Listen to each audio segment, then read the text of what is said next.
ನಮಸ್ತೆ, welcome to R kitchen. ಇವತ್ತು ನಾವು ಮಕ್ಕಳಿಗೆ ದೊಡ್ಡವ್ರಿಗೆ ಎಲ್ಲರಿಗೂ ಇಷ್ಟವಾದ ಒಂದು ಐಟಮ್ ಮಾಡ್ತಾ ಇದೀವಿ. ಬೇಗ ಮುಗಿಸ್ಬೋದು, 5 to 10 ಮಿನಿಟ್ಸಲ್ಲಿ. ಅದೇನಂತ ಗೆಸ್ ಮಾಡಿ. ಇವತ್ತು ನಾವು ಸೋಯಾ ಚಂಕ್ಸಲ್ಲಿ ಕಬಾಬ್ ಮಾಡ್ತಾ ಇದೀವಿ. ಬನ್ನಿ ನೋಡೋಣ. ಈಗ ಸೋಯಾ ಚಂಕ್ಸ್ ಕಬಾಬ್ಗೆ ಇಂಗ್ರೀಡಿಯೆಂಟ್ಸ್ ನೋಡೋಣ.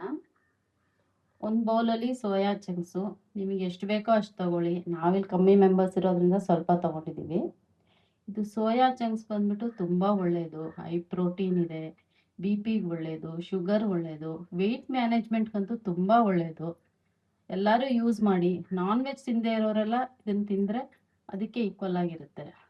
ಮತ್ತು ಸ್ವಲ್ಪ ಅಕ್ಕಿ ಪುಡಿ, ಕಬಾಬ್ ಪೌಡ್ರು ಯಾವುದಾದ್ರೂ ಯೂಸ್ ಮಾಡಿ. ನಾವು ತೇಜು ಕಬಾಬ್ ಪೌಡ್ರ್ ಯೂಸ್ ಮಾಡಿದ್ವಿ. ಉಪ್ಪು, ಮೆಣಸಿನ ಪುಡಿ, ಜಿಂಜರ್ ಗಾರ್ಲಿಕ್ ಪೇಸ್ಟು, ಆಯಿಲ್. ಈಗ ನೋಡೋಣ, ಬನ್ನಿ ಸ್ಟಾರ್ಟ್ ಮಾಡೋಣ. ಈಗ ಸ್ಟವ್ ಆನ್ ಮಾಡ್ಕೊಳ್ಳೋಣ. ಈಗ ಇಷ್ಟು ದೊಡ್ಡ ಕಪ್ಪಲ್ಲಿ ನೀರು ಹಾಕೊಳ್ಳೋಣ. ಇದೀಗ ನೀರು ಚೆನ್ನಾಗಿ ಬಾಯ್ಲ್ ಆಗಬೇಕು. ಅದಕ್ಕೆ ಒಂಚೂರು ಸಾಲ್ಟ್ ಹಾಕೊಳ್ಳೋಣ.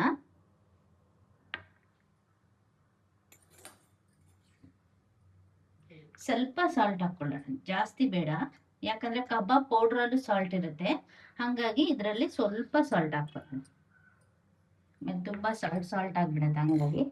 ಈಗ ಇದು ಚೆನ್ನಾಗಿ ಬಾಯ್ಲ್ ಆಗ್ಬೇಕಿದು. ಬಾಯ್ಲ್ ಆಗಿದ್ಮೇಲೆ ಇದು ಸೋಯಾ ಚಂಕ್ಸ್ ಅದಕ್ಕೆ ಹಾಕಿ ಒಂದು 20 ಮಿನಿಟ್ಸ್ 10 ಮಿನಿಟ್ಸ್ ಬಿಡಬೇಕು.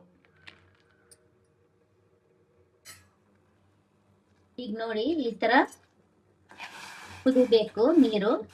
ಇಷ್ಟು ಕುದ್ರೆ ಇದು ಸೋಯಾ ಹಾಕ್ಬೇಕು.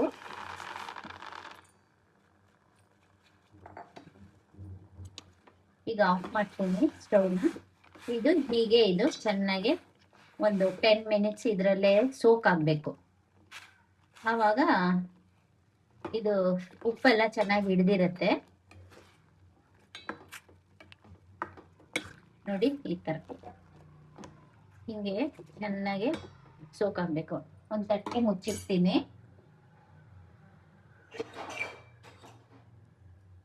ಹಿಂಗೆ ಇವಾಗ ಇದನ್ನ ತೆಗಿಯೋಣ. ನೋಡಿ, ಹಿಂಗೆ ನೋಡಿ ಎಷ್ಟಾಗಿದೆ. ಈ ತರ ಚೆನ್ನಾಗಿದು ಇದಾಗಿದೆ. ಈಗ ಈ ನೀರೆಲ್ಲ ಬಗ್ಗಿಸ್ಕೊಬೇಕು. ಚೆನ್ನಾಗಿ ಮಿಕ್ಸ್ ಮಾಡಬೇಕು. ಕಲಸಿದ್ರೆ ಅದು ಉಪ್ಪು ಎಲ್ಲ ಚೆನ್ನಾಗಿ ಹಿಡಿಯುತ್ತೆ ಎಲ್ಲದ್ರಲ್ಲೂ. ಈಗ ನೋಡಿ, ಹಿಂಗೆ ಎಲ್ಲ ಚೆನ್ನಾಗಿ ಕಲ್ಸ್ಕೊಂಡಿದ್ದೀನಿ. ಈಗ ಈ ನೀರ್ ಬಗ್ಗಿಸ್ಬಿಟ್ಟು ತೋರಿಸ್ತೀನಿ. ಏನಿಲ್ಲ, ಈ ನೀರ್ ಬಗ್ಗಿಸ್ಬೇಕು ಫಸ್ಟು, ಆಮೇಲೆ ಇದು ತಣ್ಣಗಾಗಕ್ ಬಿಡ್ಬೇಕು. ಯಾಕಂದ್ರೆ ಇದು ಬಿಸಿ ಇರತ್ತಲ್ಲ, ಆಮೇಲೆ ಇದನ್ನ ಚೆನ್ನಾಗಿ ಹಿಂಡ್ಬೇಕು ಕೈಯಲ್ಲಿ. ಅದಕ್ಕೆ ಇದನ್ನ ಈಗ ನೀರ್ ಚೆಲ್ಬಿಟ್ಟು ತೋರಿಸ್ತೀನಿ. ಈಗ ಇದು ನೀರ್ ಬಗ್ಗಿಸ್ಬಿಟ್ಟಿದ್ದೀನಿ. ಬಗ್ಗಿಸಿ ಇವಾಗ ಪ್ಲೇಟ್ಗೆ ಹಾಕೊಂಡು ಇಟ್ಕೊಂಡಿದ್ದೀನಿ ಇದನ್ನ. ಇದು ಸ್ವಲ್ಪ ತಣ್ಣಗಾಗ್ಬೇಕು. ತಣ್ಣಗಾದ್ರೆ ಇದೆಲ್ಲ ಹಿಂಡ್ಬೇಕು. ಹಿಂಡ್ಬಿಟ್ಟು ನೀರೆಲ್ಲ ತೆಗ್ದು ಆಮೇಲೆ ಪೌಡರ್ ಎಲ್ಲ ಮಿಕ್ಸ್ ಮಾಡಿ ಮಾಡಬೇಕು. ಒಂದು 10 ನಿಮಿಷ ಇದು ತಣ್ಣಗಾಗ್ಲಿ. ಈಗ ನೋಡಿ, ಈ ತರ ಇದು ತಣ್ಣಗಾಗಿದೆ. ಈಗ ಈ ತರ ಚೆನ್ನಾಗಿ ಹಿಂಡ್ಕೋಬೇಕು ನೀರ್ನ. ಚೆನ್ನಾಗಿ ಹಿಂಗೆ ಹಿಂಡಿದ್ರೆ ನೋಡಿ, ಇಷ್ಟು ನೀರು ಹೋಗುತ್ತೆ. ಹಿಂಡಿದ್ರೆ, ಇಲ್ಲಾಂದ್ರೆ ಅದು ಫ್ರೈ ಆಗ್ಬೇಕಾದ್ರೆ ಬೇಗ ಫ್ರೈ ಆಗಲ್ಲ, ನೀರ್ ಇರತ್ತಲ್ಲ, ಹಂಗಾಗಿ.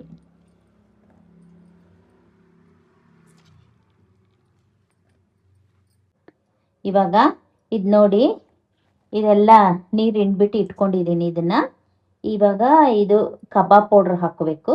2 ಸ್ಪೂನ್ಸ್ ಕಬಾಬ್ ಪೌಡ್ರು.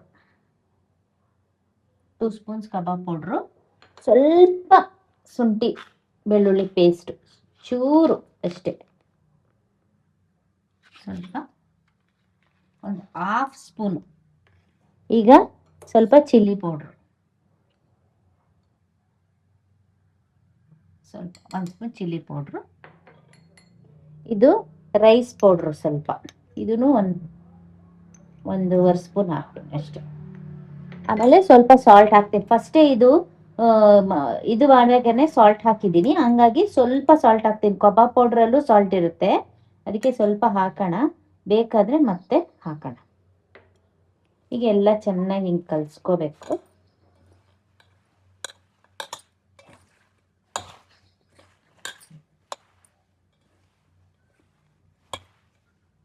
ಇದಕ್ಕೆ ಬೇಕಾದ್ರೆ ಗರಂ ಮಸಾಲ ಪೌಡ್ರು ಹಾಕೋಬೋದು ಸ್ವಲ್ಪ. ನಾನು ಹಾಕಿಲ್ಲ, ನಿಮಗೆ ಬೇಕಂದ್ರೆ ಹಾಕೊಳ್ಳಿ ಗರಂ ಮಸಾಲ ಪೌಡ್ರು.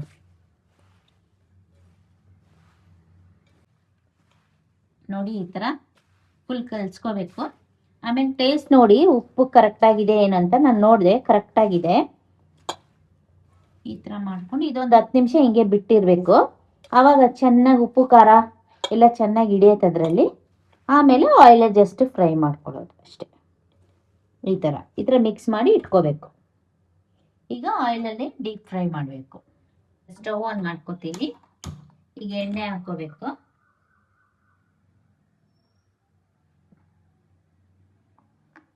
ಈಗ ಇದು ಕರಿಯೋದಕ್ಕೆ ಎಣ್ಣೆ ಹಾಕೋಬೇಕು.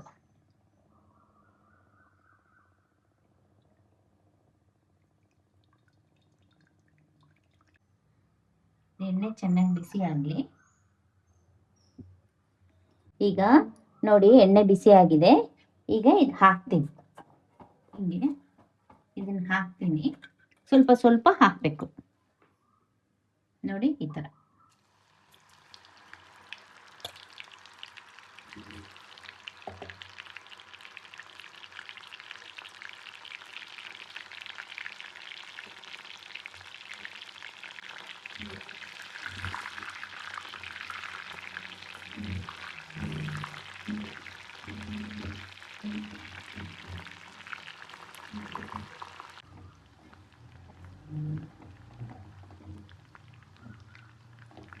ನೋಡಿ ಇಷ್ಟು ಫ್ರೈ ಆಗಿದೆ.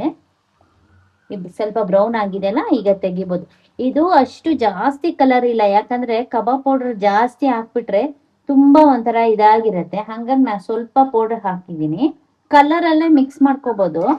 ನಾನು ಕಲರ್ ಮಿಕ್ಸ್ ಮಾಡಿಲ್ಲ, ಇಲ್ಲಾಂದ್ರೆ ಸ್ವಲ್ಪ ರೆಡ್ಡಿಶ್ ಆಗಿರುತ್ತೆ.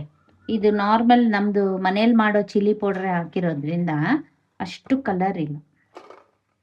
ನೋಡಿ ನೋಡಿ ಎಷ್ಟು ಸೌಂಡ್ ಬರ್ತಾರೆ. ಹಿಂಗಿರ್ಬೇಕು.